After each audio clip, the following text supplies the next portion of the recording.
Hello everyone, welcome to another brand new video.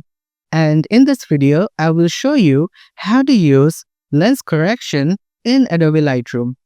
It's really quick and easy, and the process is really straightforward. So let's jump right in. First, open your Adobe Lightroom app. Here, tap on All Photos, and Adobe Lightroom will take you to its gallery where you can add and edit any photo that you like. Now tap on the photo that you want to use lens correction on, and here you will see many options at the bottom menu. Scroll through this and you will see Optics. Tap on that, and here you will see Enable Lens Corrections as the second option.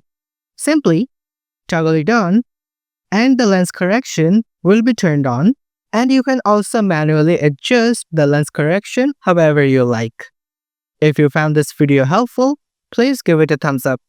If you have any questions, comment below and we'll be more than happy to answer it for you.